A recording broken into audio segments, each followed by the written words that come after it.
c'est une première journée qui nous a permis de rencontrer d'abord nos collègues de la MINUSCA, et ça c'était très important parce que nous souhaitions les écouter et aussi les remercier pour tout le travail qui a été fait en soutien aux Centrafricains dans des conditions difficiles. Et puis nous avons rencontré les membres du gouvernement. Ça, c'est la première réunion que nous avons eue, le commissaire Chergui, le président de la commission de la CEAC, M. Verissimo et moi-même. La première réunion après notre arrivée. Et la réunion avec les membres du gouvernement a permis de faire le point sur l'état d'avancée de la mise en œuvre de l'accord de paix, les acquis, ce qui reste à faire, la préparation des échéances électorales qui sont essentielles pour l'avenir de ce pays, et aussi la situation en matière sécuritaire et humanitaire. Donc nous avons constaté qu'il y avait beaucoup de progrès encourageants dans beaucoup de domaines, et le rôle des partenaires internationaux, notamment de la MINUSCA, dans le soutien à la préparation des élections a été souligné. Et nous sommes convenus d'examiner plus en détail certains sujets avec différents membres du gouvernement, différents interlocuteurs dans les jours qui vont venir. Ensuite, nous avons rencontré les ambassadeurs des pays garants de l'accord de paix, qui jouent un rôle absolument essentiel parce que ce sont les pays de la région, et la paix et la stabilité en République centrafricaine dépendent aussi du rôle et de la coopération des pays de la région, et ceux-ci sont très engagés. On l'a encore entendu de la part de leurs ambassadeurs qui participent activement aux efforts de soutien à la mise en œuvre de l'accord de paix, y compris en s'engageant dans des actions de dialogue avec différents protagonistes, y compris parfois dirigeants des groupes armés, en soutien aux autorités centrafricaines, avec la MINUSCA, avec d'autres partenaires.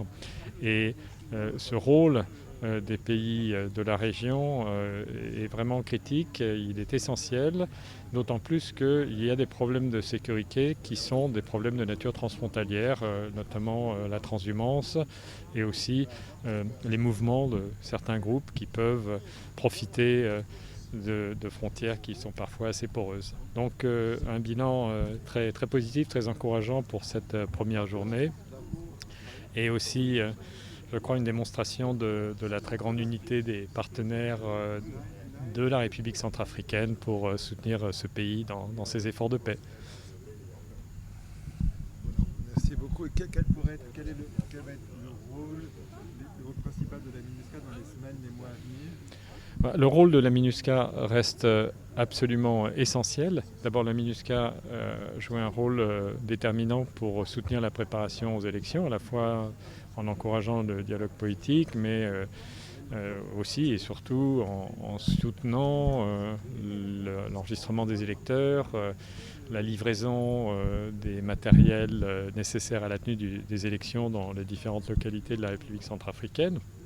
La sécurisation de ce processus et la préparation de la sécurisation des élections elles-mêmes, les campagnes de sensibilisation qui sont faites par nos collègues qui s'occupent de la communication avec beaucoup d'efficacité, et ça c'est aussi fondamental parce que nous avons besoin d'aider les Centrafricains, les Centrafricaines à se mobiliser, à aller voter, et aussi à être candidat ou candidate aux élections législatives. Et les efforts de communication dans ce domaine sont vraiment fondamentaux. Donc un rôle essentiel pour tout ce qui concerne les élections, mais aussi un rôle essentiel pour soutenir le dialogue politique. Et la période à venir, l'approche des élections, va être très importante et va nécessiter un effort de dialogue encore accru.